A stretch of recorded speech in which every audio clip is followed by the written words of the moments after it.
Alright. Okay, dah record dah. Okay, kita pergi dekat... Kita tengok darjah 5 dulu, okay?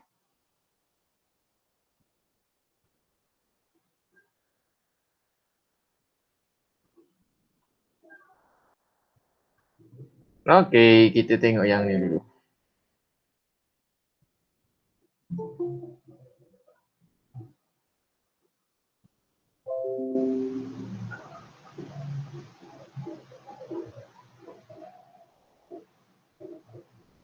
Okay, kita tengok sini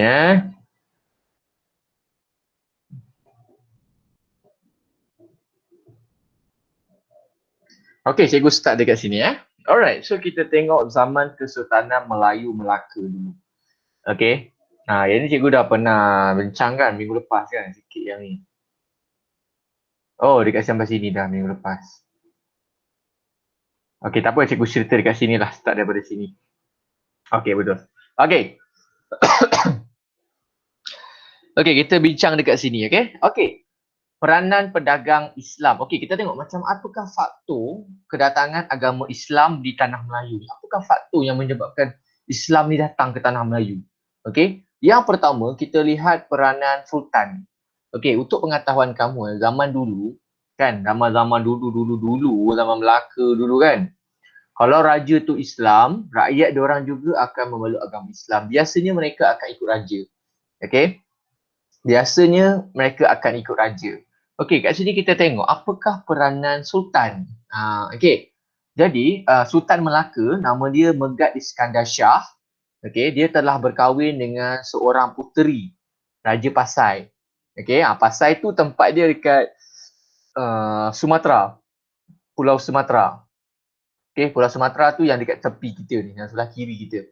Okey, sebelah kiri semenanjung Malaysia ni kan. Sebelah kiri tu, situlah tempat area Sumatera dan Pasai ni berada di situ. Okey. Jadi,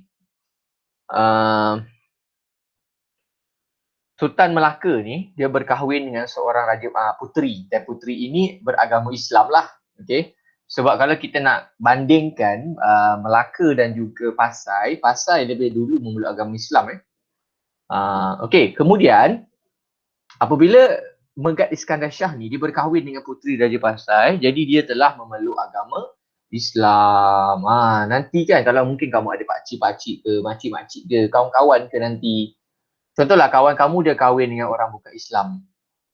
Okey. Jadi, orang bukan Islam tu dia kena masuk Islam dulu baru boleh berkahwin.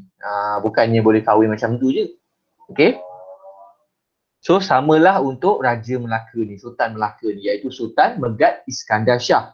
Okey. Sultan Megat Iskandar Shah ni dia bila dia nak berkahwin dengan puteri Raja Pasai dia kena peluk Islam lah. Jadi apabila Sultan Melaka telah memeluk agama Islam, maka rakyat juga turut memeluk agama Islam. Dia ikut ketua dia. Okey. Sebab biasanya contohlah Sultan jadi Islam kan. Lepas tu pembesar pula akan ikut. Dia punya pembesar-pembesar menteri-menteri dia akan ikut memeluk agama Islam. Bila dah menteri-menteri tu dia pergi ke bawah lagi. Pergi dekat pembesar-pembesar yang berada di kampung pula. Lepas tu dia turun-turun bawah sampailah ke rakyat. Okey. Okey, kita tengok pula peranan pedagang Islam. Okey. Kamu tahu tak apa maksud pedagang? Tahu tak apa maksud pedagang?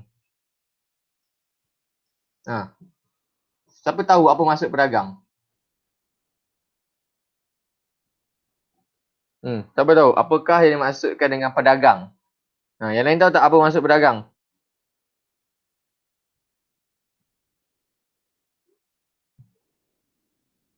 Yang lain pun tak tahu apa maksud pedagang. Okey. Zaman dulu merupakan zaman perdagangan. Ni zaman dululah. Okey, zaman dulu.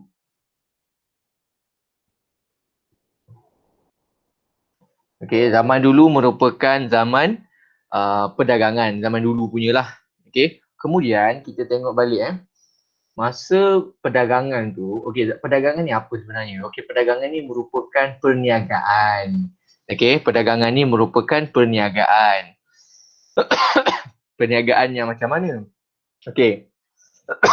Perdagangan ni dia tak buat dekat darat tau. Maksudnya dia tak ada lah macam dekat atas jalan ni. Tak, dia tak buat. Perdagangan ni bukan dekat situ. Okay, perdagangan ni ialah di laut. Okay, perdagangan ni di laut. Dia berlaku di laut. Okay, pedagang ni ialah orang yang menjalankan perdagangan lah. Maksudnya orang yang menjalankan perniagaan. Orang zaman-zaman dulu kan, mereka ni suka berlayar. Okay, tahu kan berlayar kan, dia naik kapal berlayar. Okay. Kemudian zaman dulu mereka suka untuk berdagang. Okay. Mereka suka untuk berjual beli. Okay. Jadi biasanya orang yang kaya, orang yang ada kapal-kapal ni, dia akan pergi contohlah kamu duduk dekat Melaka kan. Lepas tu kamu pergi naik kapal besar, ada orang kamu punya apa tu? Pekerja-pekerja dalam kapal tu pergi berlayar, pergi berdagang ke China. Jadi apabila kamu pergi ke China, naik kapal, kamu akan bawa barang dagangan. Apa yang China mahukan. Jadi kamu akan jual dekat orang China. Lepas tu, kamu balik daripada China, kamu akan beli pula barang daripada China dan kamu jual semula di Melaka. Macam itulah perdagangan ni. Okay. Dan untuk pengetahuan kamu, perdagangan ni bukan macam kamu beli barang dekat kedai runcit tau. Tak sama. Okay. Kamu nak pergi jual barang. Contoh sekarang ni orang jual kan. Sekarang ni orang jual online, betul tak? Kan? Dulu sebelum online ada, kena beli kat luar, betul tak? Kena pergi kedai beli kan? Sekarang ni dah online. Kita duduk rumah pun kita dah boleh sampai dah barang tu. Tak payah kita nak keluar dah kan?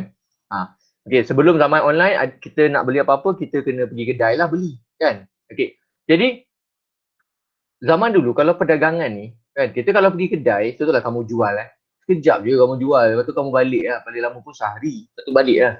Tapi kamu tahu tak? Orang yang pedagang ni kan, perdagangan ni, mereka kalau mereka berdagang lama mungkin makan masa berbulan-bulan dan bertahun-tahun di atas kapal. Mereka tak boleh balik. Sebab mereka banyak lagi kerja nak buat, mereka tak boleh senang-senang nak balik. Okay, jadi mereka akan ambil masa yang lama untuk berdagang. Lama bukannya seminggu dua tau. Okay, bukan seminggu dua. Jadi sesiapa yang nak jadi pedagang ni zaman dulu ni, memang mencabar. Memang mencabar. Sebab apa? Dekat laut ramai lanun. Dekat laut ramai lanun-lanun ni. Lanun ni pirate lah. Okey, orang yang macam perompak-perompak kapal ni ramai. Kemudian, kamu dekat tengah laut, bukan senang. Kamu kena lalu. Apa tu, kadang-kadang laut bergelora. Jadi, kamu kena tahu. Okey, jadi itulah yang dimaksudkan dengan perdagangan tadi, pedagang tadi. Okey, mereka akan berlayar naik kapal, mereka akan bawa barang-barang banyak. Okey, macam tadi cikgu dah bagi tahu. Pedagang ni bila dia singgah dekat satu tempat lama tau. Contohlah pedagang tu daripada Arab ataupun India. Okey. Pedagang Arab atau India, contoh kita bayangkan dia datang ke Melaka. Okey. Apabila dia datang ke Melaka, bukannya dia terus boleh balik tau. Okay, sebab dia nak habiskan barang dia dulu, barang yang dia jual tu. Dia kena habiskan dulu. Jadi dia kena tunggu dekat situ sampai barang dia habis. Dan walaupun barang dia dah habis pun, kadang-kadang dia tak boleh balik lagi. Sebab dia kena tunggu perubahan angin monsun. Sebab zaman dulu kapal layar mana ada enjin. Kamu jangan bayangkan kapal layar tu ada enjin tau. Kapal layar tak ada enjin pun. Macam mana diorang nak macam mana diorang nak jalan ke tempat lain kan? Kalau dulu yelah, kan dekat laut. Macam mana kapal nak gerak? Pakai pendayung? Tak boleh sebab kapal dia besar, bukannya bot. Kalau bot boleh lah, bot atau perahu kecil je. Okay. Kalau perahu atau bot boleh lah kita nak gunakan kita nak kejap tekan pula. Okay. Kalau perahu dengan bot boleh lah kita pakai pendayung. Dan tu kalau macam mana kita nak pakai pendayung? Kan? Kapal besar kan? Jadi kalau mereka kena tengok angin. Kalau angin tu bertiup, dia tengok angin tu tiup arah mana. Kalau angin tu tiup ke sebelah kanan, maknanya dia boleh pergi ke sana. Kalau nak contohlah dia daripada India, okey. Untuk pengetahuan kamu, kita ada dua tau angin yang penting. Zaman perdagangan dulu. Ada dua angin yang penting, angin monsun. Yang pertama angin monsun timur laut. Okey. Yang kedua angin monsun barat daya. Okey, jadi dua angin monsun ni sangat penting. Jadi zaman dulu kalau kamu daripada Arab atau daripada India, kamu nak pergi ke Melaka, kamu kena tunggu angin monsun timur laut. Dia menghala ke timur. Menghala ke timur tu ke mana? Ke Melaka lah. Dan kalau kamu nak balik pula ke India, kamu kena tunggu angin monsun barat daya untuk tolak kamu semula balik ke sana. Itulah cara dia, macam mana dia naik kapal berlayar. Okay, dia bukan macam enjin tau. Kita boleh pergi mana je, tak boleh. Okay, dia bukannya suka hati je. Jadi disebabkan itu, biasanya mereka akan tinggal lama sikit. Dia akan tinggal lama dekat kawasan tu. Jadi contohlah, dia tinggal dekat situ setahun, dia tinggal kat situ setahun ke kan. So kalau setahun, biasanya pedagang-pedagang ni dia akan berkahwin dengan rakyat tempatan, tak kisahlah Melaka ke apa ke.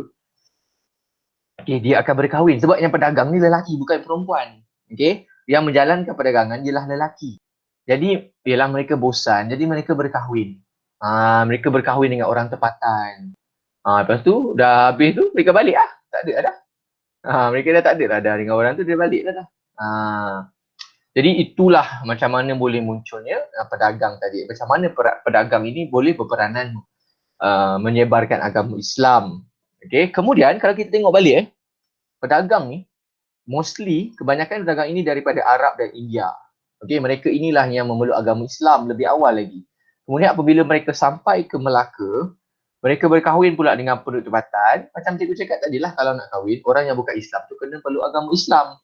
Okay, dan secara automatiknya semakin ramai orang memeluk agama Islam. Okay, dan agama Islam tersebar kepada penduduk tempatan. Okey, kita tengok pula peranan ulama. Okey, cikgu nak tanya, ulama ni apa? Siapa tahu ulama ni apa? Siapa tahu ulama ni apa?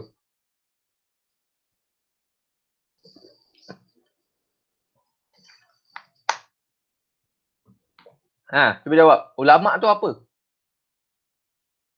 Ada yang tahu tak ulama tu apa?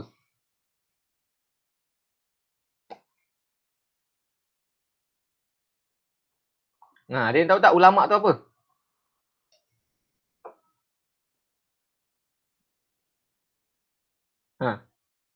Cuba jawab. Tulis dekat komen tu kat tepi tu, chat box tu. Kalau tak tahu, tulis tak tahu. Cikgu nak tengok kamu respon. Tahu tak apa itu ulama? Darjah 6. Tak tahu darjah 6? Darjah 6 ramai kan? Apa itu ulama? Cepat. Tak ada orang nak jawab? Tak ada orang nak jawab?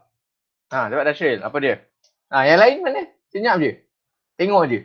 Tak nak jawab. Tak nak cuba jawab. Ulama tu apa? Kaisara, ketua orang Islam. Ketua orang Islam. Okey, tak tepat Kaisara. Okey, tak tepat. Sikit lagi. Orang lain. Orang yang memberi dakwah. Orang yang memberi dakwah. Boleh lah. Okey, kena lah sikit. Boleh lah. Pembesar agama. Tak tepat, Dashril. Tak tepat. Orang yang alim agama Islam. Okey, Kaisara. Boleh lah. Boleh. Cikgu boleh terima juga jawapan tu. Kenapa dia kat tangan?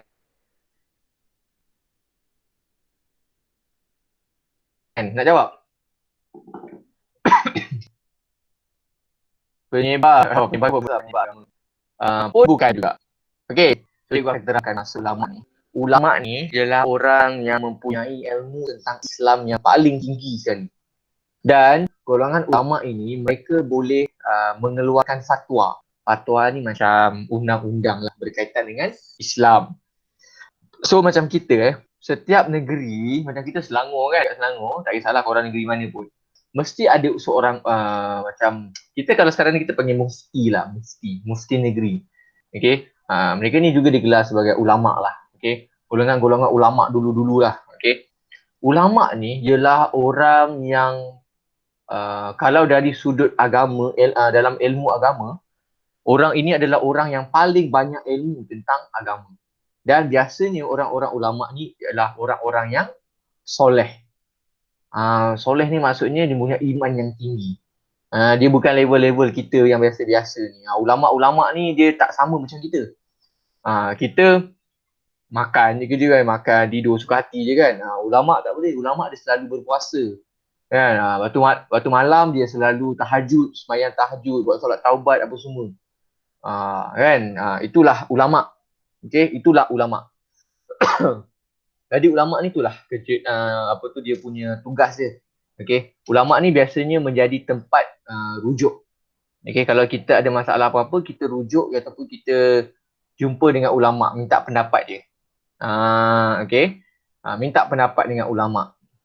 Okay, so ulama ni lah yang akan bagi tahu, oh, kamu kena buat macam ni, macam ni. Kamu kena buat macam ni, macam ni. Okay. Okay, so menurut Hikayat Raja-Raja Pasai, okay, ini dia dalam buku tau, buku Hikayat Raja-Raja Pasai, bukan pasal kau pasal bukan Ni Hikayat Raja-Raja Pasai. Okay. Dia kata dalam buku tu ditulis, dia kata Islam disebarkan di Melaka oleh ulama dari Mekah. Bermaksud ada seorang ulama dari Mekah yang telah mengislamkan Raja Melaka pada ketika itu. Yang nama dia ialah Syekh Abdul Aziz. Dia ni memang ulama ni, tokoh ni, antara tokoh yang terkenal tau. Okay. Sebab apa? Dia ni masa tu dia aktif tau untuk sebarkan agama Islam masa tu. Bukan Melaka je, banyak tempat lain dia Islamkan. Jadi Syekh Abdul Aziz ini telah mengislamkan Raja Melaka, pembesar Melaka dan juga rakyat Melaka yang dia telah Islamkan. Okay. Okay, kita pergi pula kepada undang-undang yang ada di Melaka dan kaitannya dengan Islam. Okay, kita tengok ada dua undang-undang yang utama di Melaka. Kita ada Hukum Kanun Melaka dan Undang-Undang Laut Melaka. Okay. Hukum Kanun Melaka ni digunakan di darat. Okay. Kalau Undang-Undang Laut ni di pelabuhan dan juga di laut. Jadi area laut lah. Okay, kamu kena faham tau. Zaman dulu, darat, okay, macam kita sekarang ni kan, kita nak pergi mana-mana kan naik highway, betul tak? Kan? Kena highway kan? Ataupun paling tidak pun kalau yang kaya-kaya sikit ke nak senang ke naik flight kan. Okey. Tapi kamu tahu tak? Zaman dulu orang nak pergi mana-mana, dia bukannya naik kereta. Mana ada? Takkan naik kereta lembu. Lambat sampai. Mana ada flight lagi masa tu, nak naik apa? Jadi mereka akan naik kapal bahagian laut, kat laut-laut ni. Sebab itulah adanya Undang-Undang Laut Melaka. Macam kita sekarang ni kan dekat darat kan ada undang-undang kan. JPJ jaga kan, polis jaga kan. Sekarang ni kan PKP kan, kita nak keluar lebih pada 10 km pun tak boleh kan sekarang kan. Sama lah macam ni juga. Okay. Cuma waktu ni jalan raya belum main lagi. Jalan darat tu tak penting pun, tak ramai pun. Kalau orang guna pun orang-orang biasa je. Biasanya kalau yang pedagang-pedagang yang besar-besar ni, dia ada dekat Laut Melaka. Dekat laut lah, bahagian laut. Okay. Okay, kita pergi kepada Hukum Kanun Melaka. Okay. Dalam Hukum Kanun Melaka. Jadi dalam Hukum Kanun Melaka ni ada 44 pasal. Okay, pasal tu maksud dia perkara. Okay, ada 44 perkara. Jadi 44 perkara ini berkaitan dengan hak keistimewaan dan juga tanggungjawab raja dan juga pembesar. Jadi dalam 44 perkara ni, dia ada menceritakan tentang hak istimewa raja ni. Apa hak istimewa raja? Contoh, raja perlu diberikan layanan istimewa. Okay. Lepas tu contoh, baju kuning ni, warna kuning raja ni, rakyat biasa tak boleh pakai. Raja je yang boleh pakai. Contoh macam tu. Okay. Dan dalam Hukum Kanun Melaka juga diceritakan tentang tanggungjawab seorang raja. Okay, cikgu nak tanya. Apa tanggungjawab raja? Apa tanggungjawab raja? Siapa tahu apa tanggungjawab raja?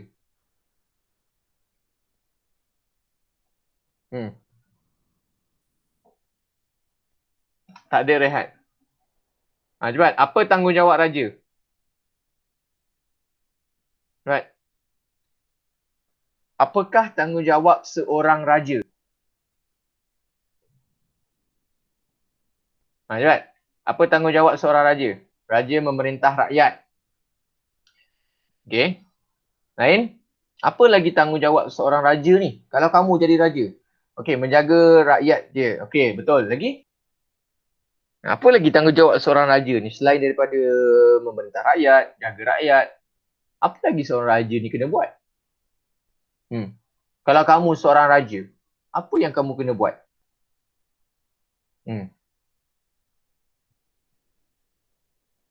Ada? Kalau kamu seorang raja, apa yang kamu kena buat? Apa tanggungjawab kamu? Selain daripada kita, ya memang betul kita kena memerintah rakyat, betul. Kita kena menjaga rakyat. Okey, selain daripada itu, kita kena mempertahankan rakyat. Kita kena melindungi rakyat. Andai kata ada kerajaan luar, contohlah kita Kedah, contohlah kita dekat Kedah. Uh, dah, jangan borak game. Jangan borak pasal game. Okey. Contohlah kalau kita contoh kita adalah daripada Kesultanan Kedah. Okey. Zaman dulu Kedah ni selalu berperang dengan Siam. Okey. Cuba kita bayangkan kalau okey betul ketua agama Islam. Okey. Cuba kita bayangkan cuba kalau kita bayangkan apa tu kita punya rakyat. Contoh kamu adalah seorang raja. Contohlah kamu seorang raja. Kalau kamu seorang raja, contohlah tiba-tiba rakyat kamu diserang oleh Siam. Okey. Rakyat kamu dah cikgu cakap jangan borak pasal game. Sudah. Biarlah tak dia nak main game. Okey, fokus apa yang cikgu ajar ni. Cikgu tak suka ada orang borak benda lain selain daripada ni. Sebab bila cikgu tanya soalan, tak ramai yang jawab soalan cikgu tanya. Okey. So jangan borak selain daripada apa yang cikgu bincangkan sekarang ni. Dia nak main game, biar dia main. Okey. So bila cikgu tanya soalan, jawab. Okey. Okey. Jom dekat Kedah tadi. Okey. So kita bayangkan kita dekat Kedah, kamu adalah seorang Sultan Kedah. Kemudian rakyat kamu telah dibunuh oleh kerajaan Siam. Jadi sebagai seorang raja, kamu tak boleh diamkan diri. Kamu tak boleh biar je rakyat kamu mati. Tak boleh. Sebagai seorang raja, kamu kena tuntut bela. Okey. Sebagai seorang raja, kamu kena pertahankan rakyat kamu. Maksudnya kena buat apa? Kita kena lawan balik dengan Siam.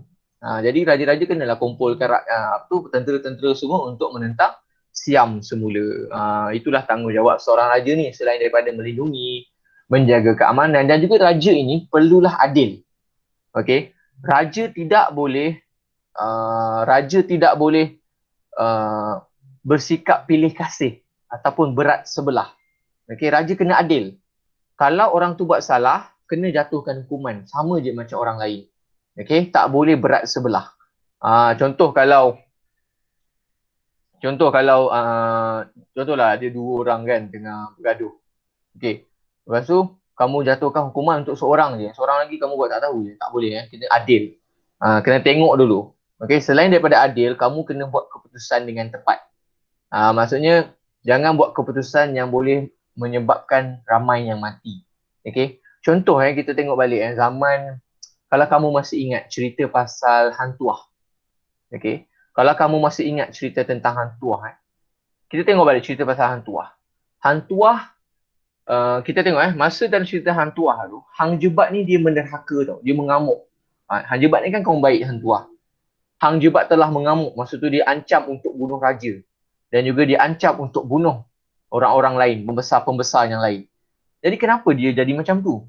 Dia jadi macam tu sebab kawan baik dia, Hantuah, telah dituduh. Okey, telah dituduh masa tu adalah dia ada buat masalah masa tu. Jadi Hang Jebat dia marah. Sebab apa? Sultan telah menjatuhkan hukuman mati kepada Hang Jebat. Jadi bila Sultan telah jatuhkan hukuman mati, masalahnya sekarang ni Sultan tidak berlaku adil. Sebab Sultan tidak pun berbincang dahulu dan Sultan tidak pun bertanya ataupun soal siasat dulu. Ni Sultan terus jatuhkan hukuman. Jadi bila Sultan dah jatuhkan hukuman bunuh, Hang Jebat sebagai kawan baik pada Hantuah ni marah lah. Dia mengamuk apa semua. Rupanya dan nanti barulah tahu punya Hantuah tak mati lagi. Dia bendahara yang tolong sorokkan. Lepas tu dia minta pula tolong Hantuah untuk bunuh Hang Jebat. So sekarang ni kita nampak masalah yang berlaku. Krisis antara Hantuah dan juga Hang Jebat ni disebabkan oleh Sultan yang membuat keputusan tanpa soal siasat. Itu yang terjadi. Okey, kita pergi pula dekat hukum Islam. Jadi dalam hukum kanun Melaka ini juga berkaitan dengan undang-undang Islam. Okey, juga berkaitan dengan hukum-hukum Islam yang ada dalam Al-Quran. Jadi kalau kita tengok hukum Islam ini dia banyak tentang kesalahan jenayah, urusan jual beli dan juga kekeluargaan. Okey, kalau jenayah tu biasalah. Okey, dalam urusan jual beli, untuk pengetahuan kamu, zaman dulu, sekarang ni pun dah jadi balik semula dah. zaman dulu, kalau orang berniaga zaman dulu, dia suka menipu tau. Menipu tu satu hal dan juga mereka suka menggunakan riba. Okey, riba ni, ada yang tahu tak riba tu apa? Ada tak yang tahu riba ni apa benda? Yang pernah dengar ke? Bukan riba apa riba, riba. Amalan riba. Okey, amalan riba ni ialah satu amalan yang haram di sisi Islam. Okey. Jadi dalam amalan riba ni dia macam ni Contoh um, contohlah kawan kamu pinjam duit dengan kamu RM1. Okey. Kawan kamu pinjam duit dengan kamu RM1. Kemudian, okey dia dah pinjam duit dengan kamu RM1 kan. And then kamu cakap dia, okey, aku bagi kau pinjam RM1 tapi aku nak kau pulangkan dekat aku RM2. Kena ganti RM2 lah. Pinjam RM1 kena bayar RM2. Lebih RM1. Jadi RM1 itu dikira sebagai riba. Ataupun kamu cakap dengan dia, oh, kalau lewat bayar sehari tambah 50 sen. Maknanya kalau RM1 jadi RM1.50. Lambat lagi sehari, RM2. Lambat lagi RM2.50. Macam tu, itulah riba. Jadi Islam ini, dalam Islam, amalan riba adalah haram. Tapi zaman dulu tak ada masalah. Dan juga penipuan. Penipuan juga banyak dalam urusan jual beli. Daripada dulu sampai sekarang pun ramai lagi yang menipu. Okay. Dan juga undang-undang kekeluargaan juga berkaitan dengan hukum kanun Melaka ni. Okay. Contoh kalau ada isu tentang keluarga kan. Kalau ada isu tentang keluarga ni pun sama jugalah. Jadi ada bahagian dalam hukum kanun Melaka. Okey, jadi hukum kanun Melaka ni dia telah mewujudkan keamanan dan juga keselamatan rakyat. Okey, sebab apa?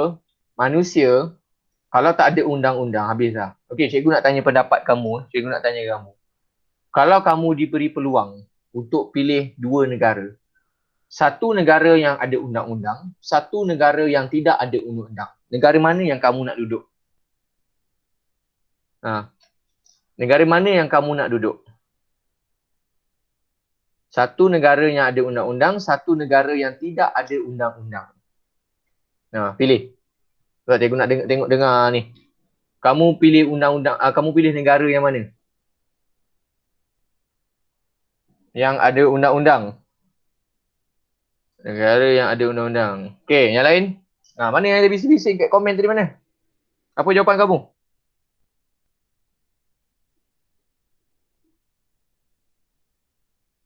Cepat.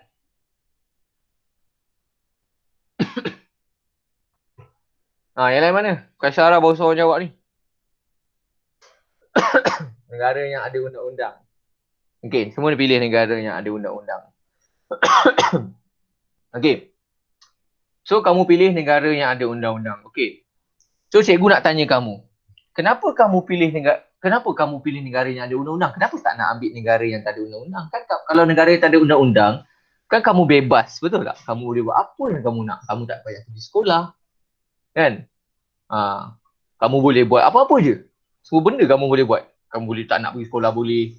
Tak nak kerja boleh. Kamu boleh buat apa suka hati yang kamu nak. Tak ada siapa nak marah kamu. Dan polis pun tak boleh tangkap. Kenapa Ashing? Nanti kalau mati, kenapa? Yang lain kenapa? Kenapa kamu pilih negara yang ada undang-undang? Kenapa tak pilih negara yang tak ada undang-undang? Mati tak ada orang nak tanam. Boleh je nak tanam. Kalau tanam tak ada kaitan dengan undang-undang pun. Supaya semua berdisiplin. Tapi kan disiplin tu kan benda yang menyusahkan. Betul tak? Kan? Betul tak? Kalau kat sekolah kan, kena tak boleh kuku panjang, tak boleh pakai stocking pendek, rambut tak boleh panjang, baju kena kemas, tak boleh lewat masuk kelas kan. Kenapa tak pilih negara yang tak ada undang-undang? Kalau negara yang tak ada undang-undang, kamu boleh buat suka hati tau. Kan? Kamu boleh suka hati, kamu nak buat apa, kamu nak makan apa ke, kamu nak tidur kat tepi jalan pun boleh, kamu nak mana-mana boleh, tak ada orang nak kacau pun, tak ada orang marah kamu. Kamu nak beli rumah boleh, kamu tak nak beli rumah boleh, kamu nak semua tempat boleh lah. Semua orang pandai. Okey. Jadi macam ni kalau kita tengok balik biasanya kita akan pilih negara undang-undang. Okey, sebab apa cikgu cakap macam tu? Sebab kita tak payah cerita yang susah-susah tau. Kita fikir yang senang je. Okey. Cikgu tahu ada juga pelajar yang suka pilih negara yang tak ada undang-undang. Okay, dia nak pergi dekat negara yang tak ada undang-undang. Tapi cikgu nak tahu, cikgu nak bagi tahu satu benda dekat kamu. Kalau terjadi sesuatu pada kamu, contoh rumah kamu dirompak. Okay? Contoh rumah kamu dirompak oleh perompak lah. Okay? Kalau dekat negara yang tak ada undang-undang, kamu tak boleh buat apa-apa. Okay? Kalau dekat ni, kamu tak boleh buat apa-apa tau. Kalau dekat negara yang tak ada undang-undang. Yelah, siapa nak pergi tangkap? Polis pun tak ada. Polis ada sebab ada undang-undang. Kalau undang-undang tak ada, polis pun tak ada. Jadi buat apa kamu? Kalau orang ada rompak rumah kamu, biar je lah, tengok je lah. Buat je lah apa yang kamu nak. Nak pergi cari perompak tu. Pergi bunuh dia pula. Okay? Sebab itulah kita cari negara yang ada undang-undang. Walaupun disiplin ini memang kadang-kadang menyusahkan, tetapi penting. Okay? Kalau manusia tak ada disiplin, habislah. Okay? Kalau manusia tak ada disiplin, negara kita akan maju. Tak kisahlah undang-undang, peraturan sekolah, habislah murid-murid semua. Kan? Jadi sebab itulah penting sekolah ni kena ada undang-undang. Tak boleh bawa handphone, tak boleh masuk lambat, tak boleh lepak dekat kantin, tak boleh tak boleh ponteng kelas. Jadi itulah disiplin untuk membentuk seorang manusia. Okey, kita tengok Undang-Undang Laut Melaka. Jadi hukum kanun Melaka tadi ada 44 perkara, tetapi dalam Undang-Undang Laut Melaka ni ada 25 perkara yang berkaitan dengan peraturan di laut, tata cara berniaga dan berjual beli. Okey, yang berkaitan dengan peraturan di laut. Okey, maksudnya peraturan-peraturan yang terdapat di laut lah. Okey. Kemudian macam cara untuk berniaga. Okey, kamu tahu tak dalam undang-undang kalau biasa mungkin cikgu rasa mungkin kamu pernah dengar kot. Perasan tak kalau mak ayah kita beli barang, kan? Betul lah beli barang kan. Kita biasa mak ayah kamu akan cakap macam ni. Saya beli ya. Lepas tu penjual tu akan cakap saya jual ya. Pernah dengar tak dia cakap macam tu? Mak ayah kamu cakap saya beli ya. Kalau dia beli contoh kat kedai-kedai pasal malam ke apa kan. Dia akan cakap saya beli ya. Maksudnya dia beli. Okey. Itu penting itu kita panggil sebagai akad dalam perniagaan. Betul Dasyur, itu akad. Okey, itu penting dalam perniagaan penting. Bila kamu beli apa-apa, kamu kena cakap macam tu, saya beli ya. Dan dia kena cakap saya jual ya. Macam tu. Itu akad kamu kena buat. Okey. Kalau kamu beli apa-apa tepi jalan ke kan, kamu kena cakap macam tu, saya beli ya. Kalau kamu jual, saya jual ya. Macam tu. Okey.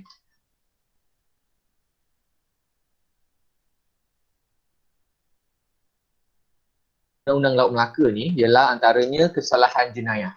Okey, adalah jenayah-jenayah lah. Contohlah kalau ada orang mati, ada orang dibunuh dalam kapal.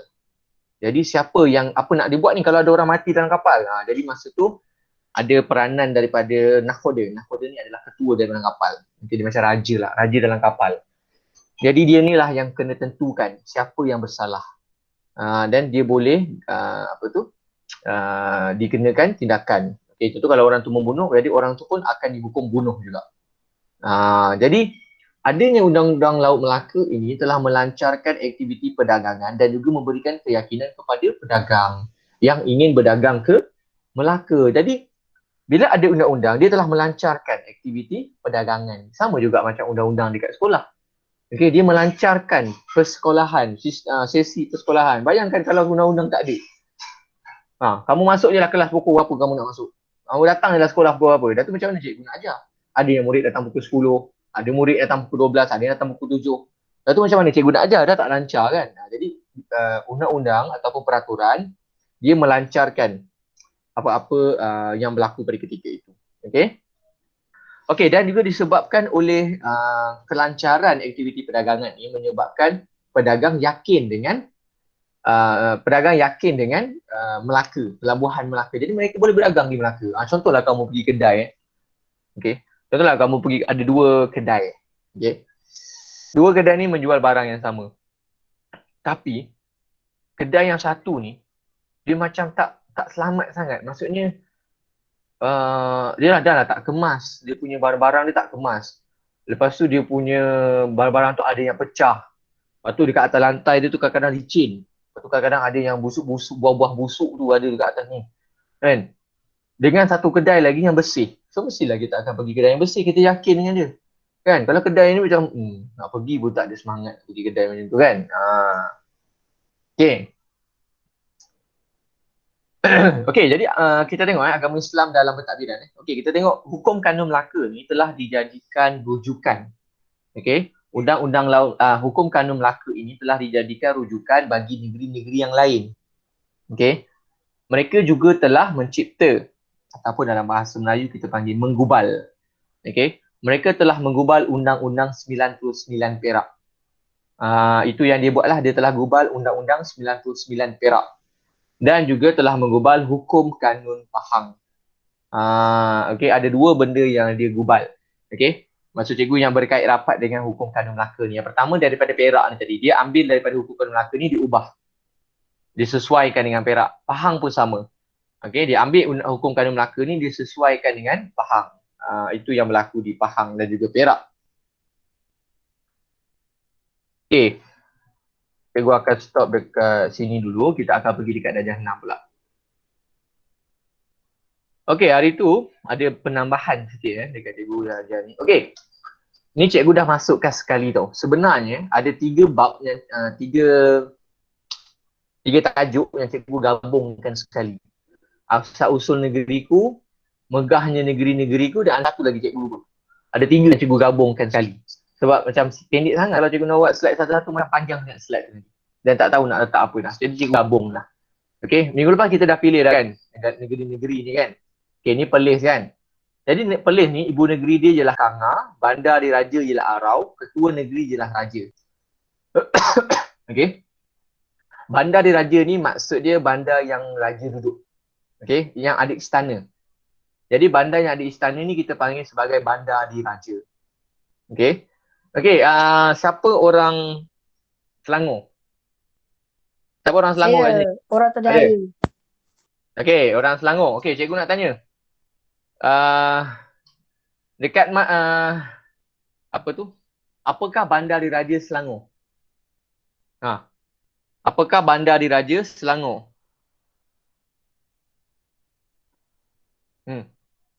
Right. Apakah bandar diraja Selangor?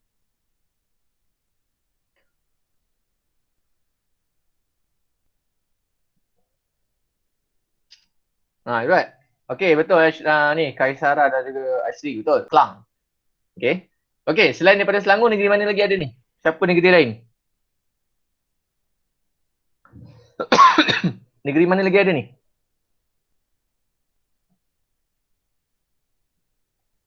Okey, Kelantan. Kelantan. Kelantan tak ada bandar diraja dah sekali tu. Kelantan tak ada. Negeri lain ada selain daripada Kelantan? Ada negeri lain tak selain daripada Kelantan?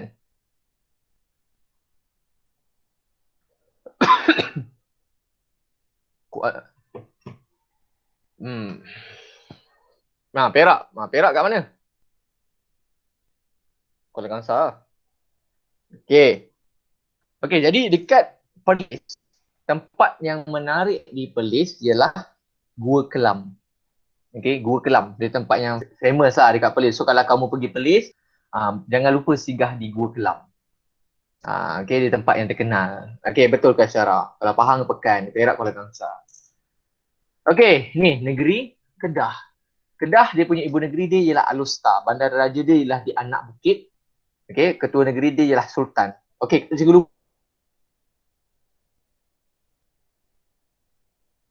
lupa.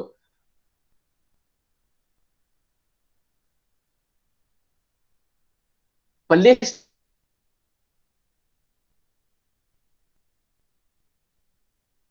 tadi dia tak guna sultan tau, dia guna raja. Dia panggil raja, dia sultan. Kita kan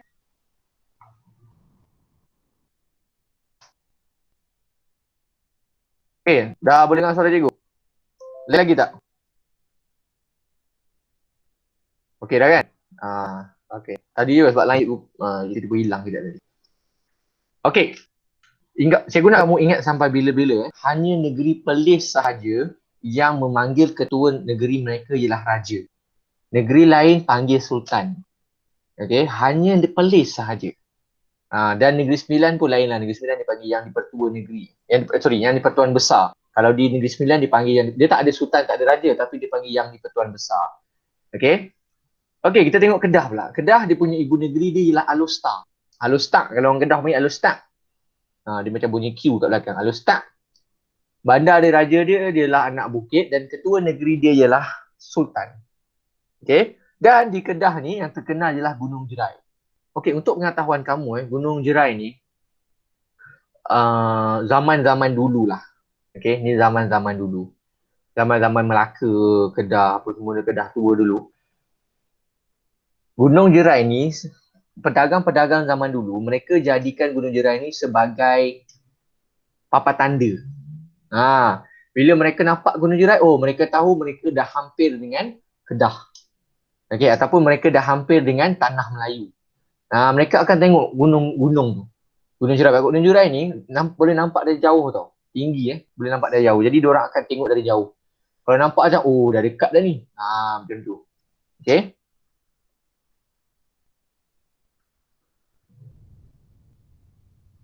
Okay. Okay, itu Gunung Jerai tempat terkenal dia. Okay, kita tengok pula dekat Pulau Pinang. Okay, di Pulau Pinang, dia punya ibu negeri dia ialah Georgetown. Okay. Dia tak ada bandar diraja sebab Pulau Pinang tidak ada raja.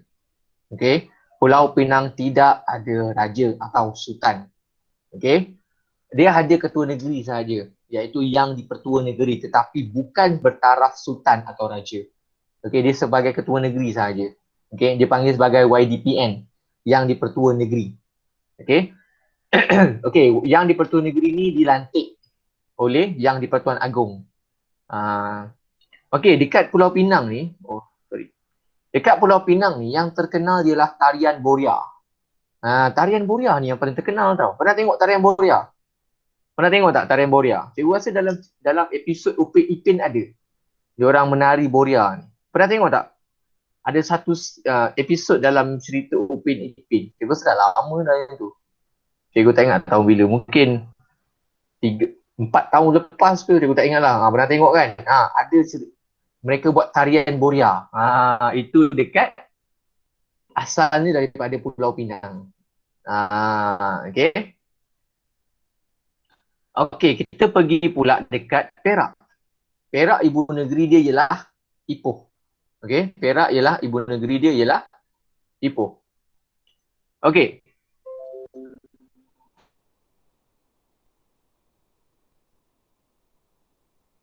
Bandar diraja dia ialah Kuala Kangsar. Ketua negeri dia ialah Sultan. Okay, dan tempat yang terkenal sebenarnya Perak ni banyak tempat terkenal dia. Dia bukan dari hutan simpan dia belum. Banyak dia ada cermin. Mana ada cermin terkenal juga gua tu.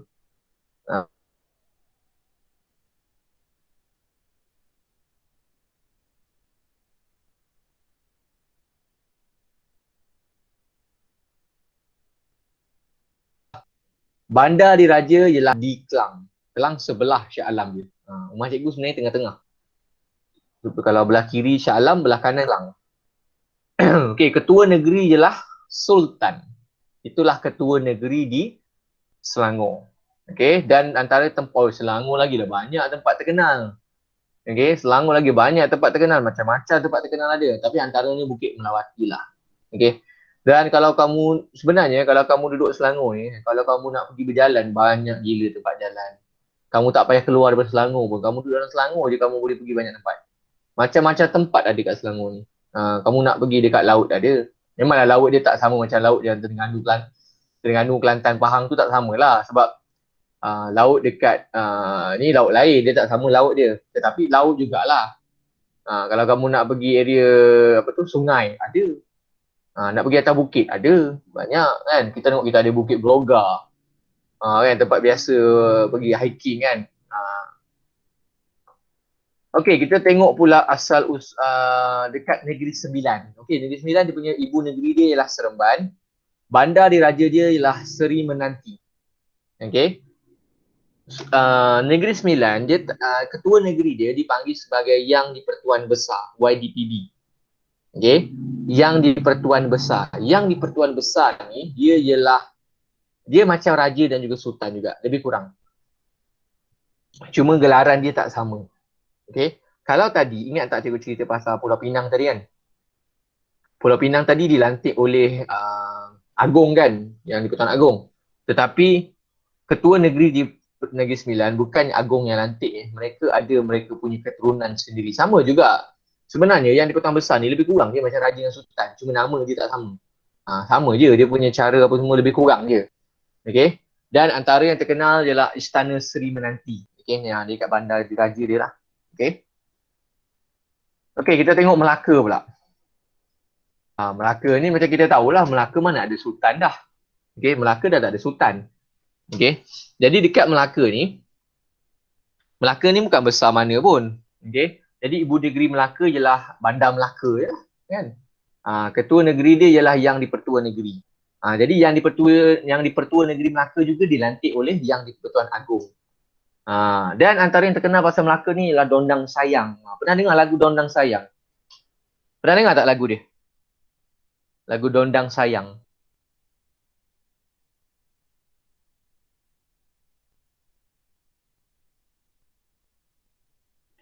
Okey. Apa ni? Apa benda yang korang buat ni? Apa benda yang korang komen banyak ni? Macam cikgu cakap tadi jangan borak ataupun benda lain selain daripada apa yang cikgu ajar. Faham cikgu tak suka ulang banyak kali. Okey? Jangan nak main-main kat tepi tu. Okey, cikgu tanya soalan ni. Bila cikgu tanya, tak ramai yang jawab. Pernah dengar tak Dondang Sayang? Pernah dengar lagu Dondang Sayang?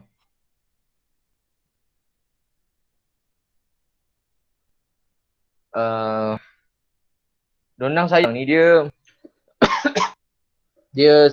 lagu, adalah kalau kamu search kat YouTube dia ada dia punya lagu dia. Dia ada dia punya ni. Dia macam itulah lagu dia punya muzik dia lebih kurang lah. Okey, jadi Melaka ni sebenarnya kalau kita ikutkan tempat yang menarik di Melaka banyak. Contohnya Kelebang kan. Contoh dia di Kelebang apa semua. Okey, cikgu dah pesan jangan buat macam tu lagi. Okey, sebab apa? Bila korang buat macam tu, cikgu tak nampak yang komen-komen kat atas tadi tu. Okey, sekali lagi cikgu pesan jangan buat macam tu. Boleh faham? Cikgu cakap senang je, clear je cikgu cakap. Jangan borak selain daripada apa yang cikgu ajar. Dan yang kedua, jangan buat macam tu. Cikgu tak nampak siapa yang reply tadi. Okay, boleh faham?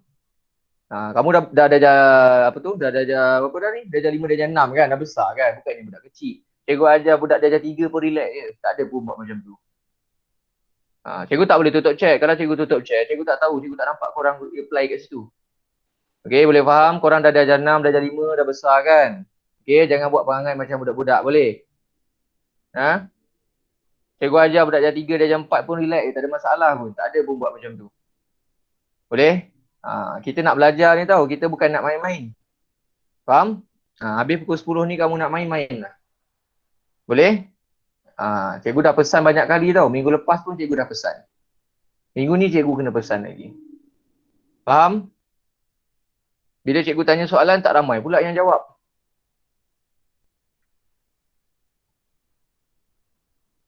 Okey, Johor. Okey, Johor Bahru, dia punya ibu negeri ialah Johor Bahru. Okey, bandar diraja ialah Bandar Maharani. Alright?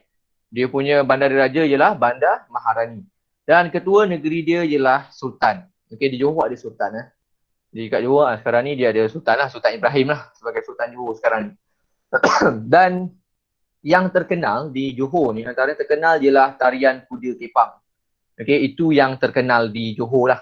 Okey, iaitu tarian kuda kepang. Dan kalau kita tengok okey, pernah tengok tak tarian kuda kepang ni macam mana? Pernah tengok tak macam mana tarian kuda kepang? Ataupun kamu pernah tengok depan mata kamu sendiri ke? Tengok kat YouTube ke? Tengok kat TV ke? Pernah? Okey. Tak pernah. Tak pernah. Okey, kuda kepang ni dia macam kuda tau, tapi dia lepek. Dia macam plywood lah daripada kayu yang nipis tu. Diorang buat satu macam bentuk kuda. Okey. Kemudian mereka akan letak dekat celah kangkang dan mereka akan sambil-sambil tu mereka akan menari. Kuda tu macam mereka menunggang kuda macam tu. Cuma kuda tu tak adalah macam apa dia cakap, Kuda kepang tu tak ada kaki lah. Dia orang kena pegang benda tu. Okay, orang yang main benda tu dia kena pegang. Lepas tu dia akan menari-nari. Dan orang biasanya orang yang main kuda kepang ni, dia kena pakai topeng. Biasanya ada topeng. Dia kena pakai topeng. Zaman dulu, ini zaman-zaman dulu lah. Zaman sekarang tak silap cikgu dah, sekarang dah berubah lah. Zaman dulu, kuda kepang ni mereka suka masukkan hantu, jin.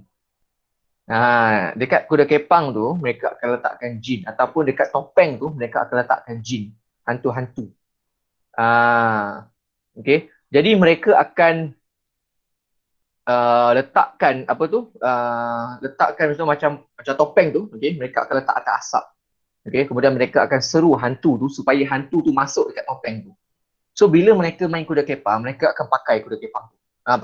Mereka akan pakai topeng tu. Kemudian automatik macam mereka dirasuk.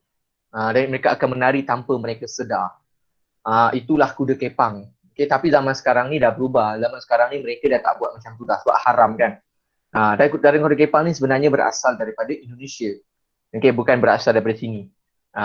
Okay. Dan kalau kita tengok balik kuda kepang ni, memanglah kalau kita perasan balik kuda kepang ni memang dia punya banyak unsur-unsur syirik sebenarnya. Banyak yang benda-benda yang haram dalam kuda kepang ni. Tapi telah dihalalkan, maksudnya telah diubah lah. Okay, mana tak ada lagi lah nak puja-puja roh ke, dah tak ada dah, tak main dah tak buat dah benda-benda macam tu. Okay. Okay, kita pergi pula ke Terengganu. Terengganu ni ibu negeri dia ialah Kuala Terengganu. Okay, di Terengganu, walaupun dia ada sultan, tetapi dia tidak ada bandar diraja. Dia tak ada. Okay, ketua negeri dia lah sultan. Jadi, okay, ada satu lagi cikgu nak terangkan, iaitu tarian ulik mayang. Dekat Terengganu, bukan Terengganu saja sebenarnya, Kelantan pun ada. Sebenarnya lebih terkenal dekat Kelantan kalau tak salah ibu ulik mayang ni. Okay, ulik mayang ni jangan sesekali kamu main. Jangan sesekali kamu main. Kalau waktu malam, jangan dengar lagu ni seorang-seorang malam-malam. Okay, jangan buka speaker kuat-kuat kamu dengar lagu ni malam-malam. Sebenarnya lagu Ulik Mayang ni merupakan macam bacaan jampi lah sebenarnya untuk memanggil hantu. Tapi yang lirik ni yang sekarang tak saat cikgu dia dah ubah dah. Dia ambil separuh-separuh je, dia tak ambil semua lirik tu. Dia potong-potong. Sebab kalau dia baca penuh, dia akan memanggil hantu. Sebab itulah tarian ulik mayang ini sebenarnya diharamkan kalau nak diikutkan. Sebab dulu pernah ada mereka buat tarian ulik mayang ni dekat KLIA. Tahu tak KLIA kan? Tempat flight kan? KLIA, Kuala Lumpur International Airport, orang buat kat situ. Kemudian kena rasuk. Sebab itulah tarian ulik mayang ni sebenarnya tak boleh, haram. Okay? Sebab dia macam kita memanggil-manggil hantu. So kalau boleh elakkan lah. Tarian ulik mayang ni zaman dulu biasanya diorang akan buat dekat tepi pantai, tempat-tempat macam tu lah waktu malam. Dia tak akan buat waktu siang. Betul lah.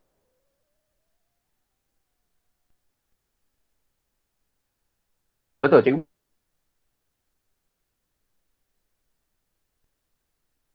Bos sebut tadi.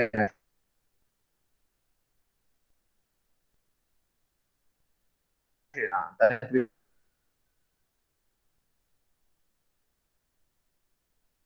pantai, ulik mayang.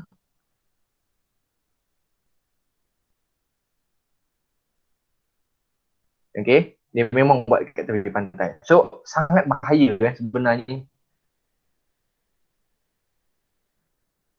Pahang pula, Pahang ibu negeri lah. Pahang ni dia antara yang famous lah. Sebab kita tahu bahawa Pahang ni memang terkenal. Okay, sebab dia paling besar. Betul dah Syed, dia dalam cerita Mak Air Lambung ada tarian tu. Okay, sebenarnya benda ni tak digalak lagi sebenarnya buat. Kalau nak buat pun jangan nyanyi dia punya lirik dia penuh. Jangan nyanyi penuh. Nyanyi sikit-sikit tak apa. Jangan nyanyi semua. Dia macam satu pemujaan nanti. Dia macam panggil hantu tu keluar. So jangan buat macam tu. Okay, so macam cikgu cakap tadi, Pahang ni merupakan negeri yang paling besar. Jadi banyaklah yang dia punya tempat-tempat yang menarik. Antaranya Taman Negara. Macam-macam lagi sebenarnya dekat Pahang ni. Okay, sebab Pahang ni kan dia cakap tadi negeri yang terbesar. Okay, jadi dia banyak daerah. Dan setiap daerah dia besar-besar. Dan luas-luas dia punya tu. Kan? Kalau kita tengok yang lain banyak. Cameron Highland, Genting Highland, Bukit Fraser. Banyak lagi tempat-tempat yang menarik. Pahang. Janda Baik contoh lagi, Bukit Tinggi. Okey, Kelantan. Kelantan ni merupakan ibu negeri bagi Kota Baru. Okey, ibu negeri dia ialah Kota Baru. Okey. Ibu negeri bagi Kelantan ialah Kota Baru dan ketua negeri ialah Sultan. Dia sama macam Terengganu tadi. Okey.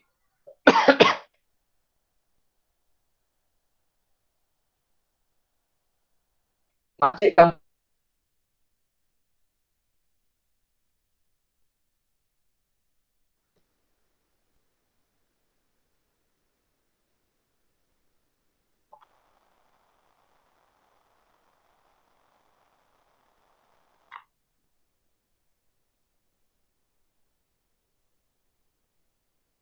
Pernah dengar tak Masjid Kampung Laut ni?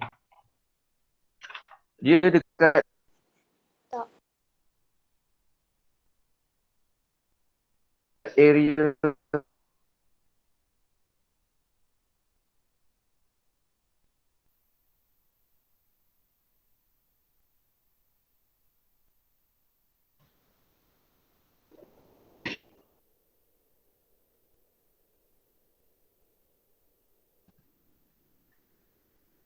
sekarang okey lagi. Masjid Kampung Laut. Masjid lama ni. Dah lama dulu kalau main gambar dia memang lama gila. Oh, dia terletak di Kota Baru, Kota Kelantan. Okay, Masjid Kampung Laut terletak di Kota Baru. Oh, hello, boleh dengar tak? Hello, boleh dengar tak? Tak dengar eh? Cikgu yang lag, cikgu yang lag.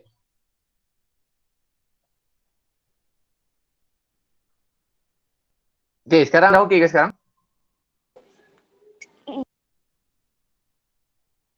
Dah okey eh? Alright. Okey, Masjid Kampung Laut tadi terletak di Kota Baru. Okey, dia diperbuat daripada kayu. So, kalau kamu pergi Kelantan bolehlah try tengok. Okey. Itu jelah masjid yang pertama sekali ada dekat Tanah Melayu ni. Boleh katakan yang tertua lah, yang masih kekal sampai hari ini. Masjid lain dah tak ada dah. Kebanyakan ni yang telah diubah, telah direnovate, telah dirobohkan, buat baru macam-macam. Okay. Jadi masjid yang kat Kampung Laut ni merupakan masjid yang tertua di Malaysia. Okay. Dan masjid ini dibina daripada kayu. Berusia lebih daripada 300 tahun. Bayangkan 300 tahun. Sekarang ni 2021. Maksudnya 19 1921 1821 1821 usia. Bayangkan dia punya tahun dia. Lama antara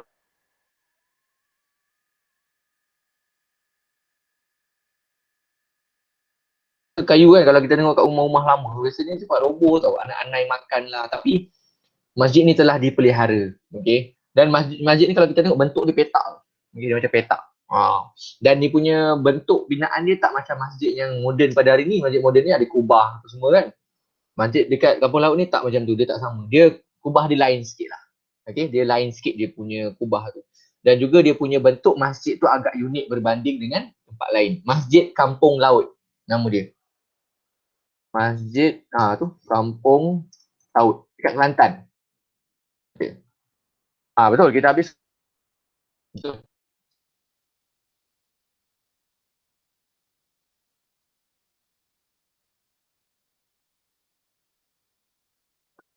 Okay. Kampung Laut yang ada di Kota Baru. Dan kalau kita tengok tempat-tempat yang bersejarah. Okay, sebab apa? Kat Kelantan dia macam robohkan bangunan-bangunan, kita banyak buat bangunan baru kan. Tapi kat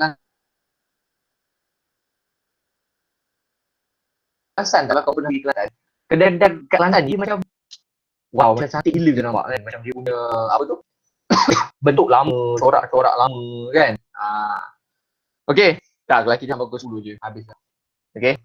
Alright, kita jumpa lagi pada minggu hadapan. Terima kasih. Assalamualaikum. Selamat malam.